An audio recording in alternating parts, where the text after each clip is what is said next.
오늘은 제 업무와 관련된 자격증에 관한 이야기를 한번 해보겠습니다.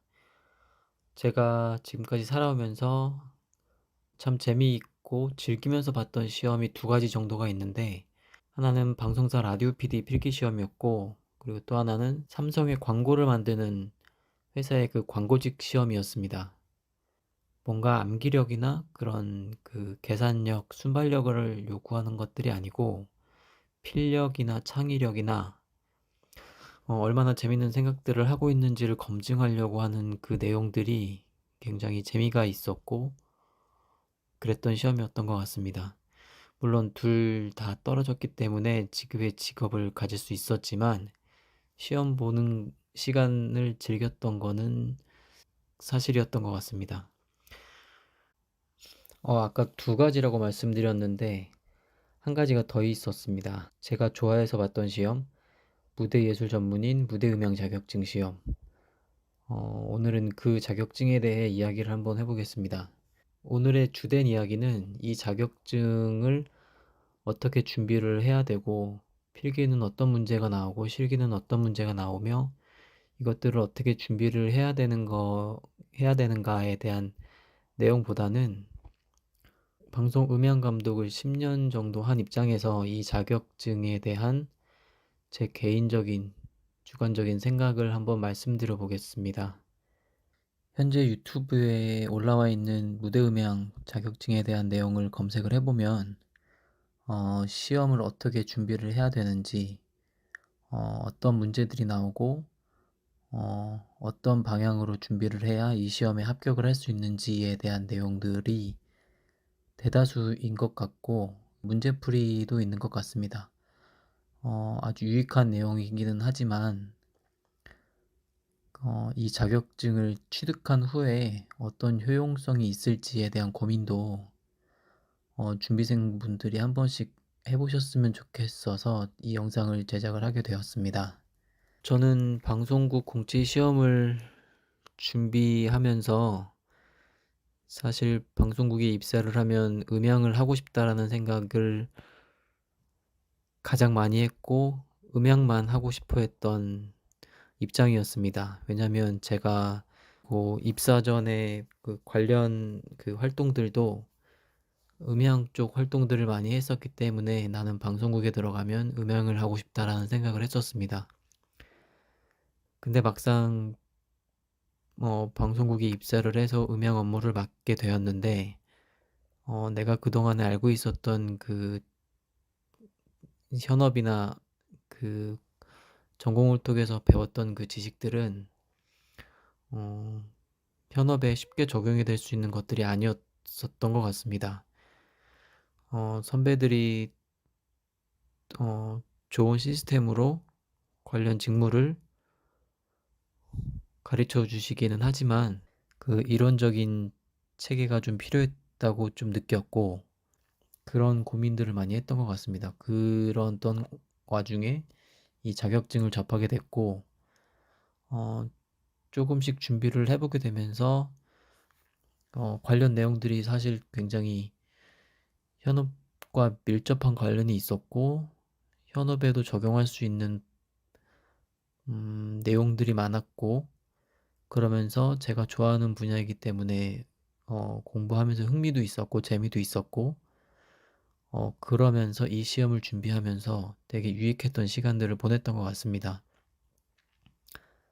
보통의 자격증들은 학문적 이론이나 공식이나 이런 것들을 바탕으로 문제은행식의 그 객관적인 그 지식의 깊이를 평가하는 시험인데 이 시험은 정말 현업과 연관이 되고 정말 수험자가 필요에 의해서 이 시험을 준비하게 되는 제가 알기로는 유일한 시험이 이 시험이 아닌가 싶습니다. 필기시험 준비를 통해서 앞서 말씀드렸던 이론적 기반을 좀 세울 수 있었고 그리고 실기시험을 준비를 하면서 그리고 실기시험의 출제 내용을 좀 보면 음향 업무를 하면서 무대에서 만날 수 있는 각종 이벤트들, 무대에서 만날 수 있는 여러 가지 문제들을 대처하는 방법에 대한 해결 방법을 묻고 있는 문제들이었기 때문에 필기시험 못지않게 실기시험도 정말 이거는 현업에 대한 경험이 없으면, 그리고 현업을 하려면 꼭 필요한 내용이다라고 생각이 좀 들어서, 결국에는 제 경험에 비추어 봤을 때 필기와 실기 모두 저에게 유익했던 시험 내용이었고, 그런 유의미한 그런 결과를 가져다 줬다고 생각을 하고 있습니다. 실기시험 내용 중에 제가 봤을 당시에는 그 실기시험의 주된 스트럭처는 주파수 청음이었는데, 저에게는 굉장히 생소한 그런 부분이었습니다. 왜냐하면 방송국에서는 마이크로 수음된 소리를 방송으로 송출하는 게 주된 업무이고, 그리고 정해진 무대와 정해진 세팅에서 비슷한 포맷의 방송을 하기 때문에 사실 주파수에 대한 주파수 청음에 대한 필요성은 크게 느끼지 못하고 있었습니다. 반면 무대 음향은 마이크로 수음된 소리를 앰프를 통해 스피커로 내보내야 하는 시스템이 많고, 그리고 그 시스템을 현장마다 새롭게 구축을 해야 되는 시스템이 대부분이기 때문에 아마 실기시험의 주된 스트럭처가 주파수 청음이었지 않나 생각을 해봅니다. 그래서 저에게는 조금 생소한 그 주파수 청음, 어떤 특정한 주파수를 들려주고 이 주파수가 몇 헤르츠인지를 맞추는 그 형태의 시험이 저에게는 새롭지만 해보고 싶은 분야였고, 준비하면서 유익했던 시간이었습니다. 그렇게 재밌어서 준비하고 공부하고 검증받는 일련의 과정들이 그 자체가 저에게는 굉장히 좋은 인상으로 아직까지 남아 있습니다. 지금까지 말씀드렸던 것들을 요약을 해보고 정리를 해보면, 현업을 하는 데 있어서 부족할지 모르는 이론적인 그 토대를 세우고, 경험이 모자란, 아직 현업의 경력이 부족한 입장에서 여러 가지 문제에 대한 대처 해결법들을 준비할 수 있고, 여러 가지 이벤트들에 대한 다양성을 미리 경험해 볼 수 있는 좋은 시험이라고 생각을 하고 추천을 드리고 싶습니다. 반면 이 시험을 취업 준비생이 이 자격증을 준비를 해서 이 자격증으로 뭔가를 얻어내려고 한다면, 이 자격증을 통해서 취업의 목표를 달성하려고 한다면 조금은 어렵지 않을까라는 생각을 해봅니다. 이 시험의 근거가 되는 거는 사실 공연법이고, 그 500석 이상의 그 국공립 공연장에는 무대예술 전문인 배치를 의무화하는 거에 대한 근거가 되는 자격시험인데, 물론 전국의 공연장이 개수가 많고 다양하겠지만, 그 공연장에 속해 있는, 그리고 그 공연장이 필요로 하는 그 인원의 절대적인 수가 얼마나 많을지에 대한 고민을 한번 해봐야 됩니다. 보통 우리나라의 국공립 공연장이라 한다면 각 시도 지역에 있는 문화재단이나 공기업에 속해져 있는 그 공연장들일 텐데, 그 공연장의 규모가 500석이 넘는 규모가 얼마나 될지도 파악을 해야 되고, 그리고 500석이 넘어간다고 해서 무대예술 전문인을 많은 수를 필요로 하는 게 아니고, 법적 근거가 사실 한두 명이기 때문에 그런 그 절대적인 수를 봐야 된다고 말씀을 드리는 겁니다. 그리고 그 공연장에서 행해지는 그 공연이나 이벤트들을 소화하는데 사실 그렇게 많은 인원이 필요하다고 생각하지 않습니다. 왜냐하면 공연을 극장에 유치를 할 때 외부 스태프들이 같이 들어오기 때문에, 사실 그 공연장에 소속된 무대예술 전문의는 한정적이어도 될 것 같다는 생각이 듭니다. 외부에서 음향이나 조명이나 기타 스태프들이 공연과 함께 극장에 들어오기 때문에 그렇습니다. 말이 길었는데 어쨌든 이 자격증을 토대로 나는 국공립 공연장에 취업을 하고 싶다라고 한다면 그 국공립 공연장이 필요로 하는 그 절대적인 인원에 대한 고민을 해봐야 된다는 말씀을 먼저 좀 드려보고 싶습니다. 그리고 그 절대적인 인원이 파악이 된다고 해도 지금 이 시험을 준비를 하려고 하시는 분들의 대부분들은 사회적 경험이 많이 없는, 그 업무에 대한 경력이 많지 않은 사회 초년생 분들이 대부분일 텐데, 국공립 공연장에서 필요로 하는 그 인력들을 그 사회 초년생 분들에게까지 그 차례가 넘어갈 것 같진 않다는 게 제 생각입니다.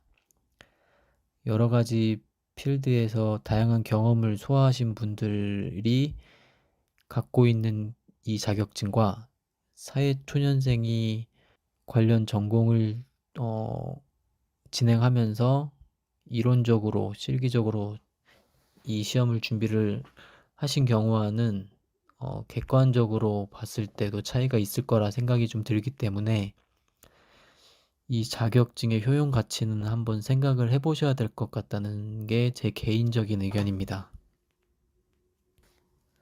하지만 저마다 생각이 다르고 이 시험을 준비하는 목적이 다르고 각자 갖고 있는 목표가 다를 거기 때문에 앞서 말씀드린 이 시험의 이 자격증의 준비 과정이 얼마나 유익하고 유의미한지는 모두가 공감을 할 것이기 때문에 그런 부분만을 포커싱해서 본다면 도전해 볼 만한 자격증이다라고 생각을 하고 많은 응원을 드리고 싶습니다. 이 자격증이 무대음향 분야 채용에 있어서 지원 자격이 될 수 있습니다. 그런 부분을 생각하신다면 이 자격증은 필수라고 생각이 됩니다. 그리고 혹시나 우려되는 마음으로 한 말씀을 덧붙이자면 제 이야기를 듣고 자격증 쓸모없구나, 이 자격증 사실 따도 별로 효과가 없겠구나, 그렇게 생각하신다면 그렇지는 않습니다. 제가 말씀드리는 거는 이 자격증을 취득을 하면 바로 어딘가에 취업이 될 거다, 어딘가에 취업을 하는데 강력한 무기가 될 거다라고 생각하시는 분들은 이 자격증을 취득하고 난 후에 고민이 많아질 것 같다는 생각을 해봤기 때문에 그런 말씀을 드리는 겁니다. 앞서 말씀드렸던 것처럼 이 시험을 준비하는 과정이 굉장히 유익하고 유의미하고, 그리고 이 자격증을 취득함으로써 이론적인 기반을 증명을 받고 무대음향 채용 자리에 지원 자격으로서의 역할도 할 수 있고, 그리고 이 자격증을 토대로 기타 어떤 기회를 얻을 수도 있기 때문에 사실 저는 이 자격증을 추천을 드리고 싶습니다.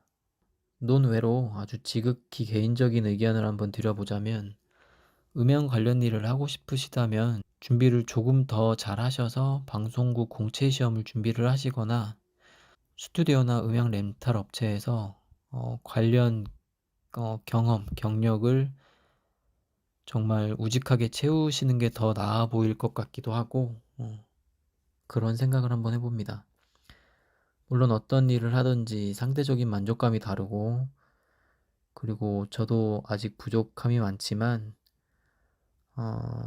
제 개인적인 생각으로 처음에 시작이 아쉬우면 시간이 지나도 아쉬움은 지워지지 않았던 것 같습니다. 자꾸 후회를 하게 되고 자꾸 다른 생각을 하게 되기 때문입니다. 그렇기 때문에 결국에는 처음부터 빠른 길로 가는 게 가장 빠른 거다라는 생각을 또 한번 해봅니다.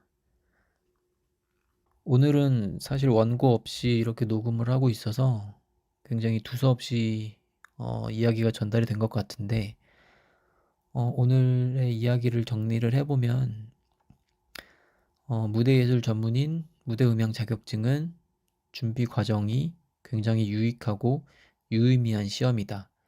그렇기 때문에 관련 종사자나 관련 업계를 꿈꾸고 있는 준비생이라면 한번 도전해보고 취득해볼 만한 자격증인 것 같다라는 생각이고, 반면 이 자격증이 취업의 지름길이 될 것이다. 이 자격증만 있으면 취업을 할 수 있을 것이다 라는 생각을 갖고 계신다면 조금 더 고민을 해보셔야 될 것 같다는 생각을 말씀드렸습니다. 그럼에도 불구하고 그 원하는 분야가 확고한 자신의 목표가 뚜렷하게 정해져 있는 분들이 이 시험을 준비를 하고 이 자격증을 취득할 것이기 때문에, 그렇게 동기 의지가 확고하신 분들은 어쨌든 좋은 결과를 맞이할 것이 분명하기 때문에 여러분들의 선택과 투하되는 노력에 대한 그 결과가 밝기를 응원합니다. 감사합니다.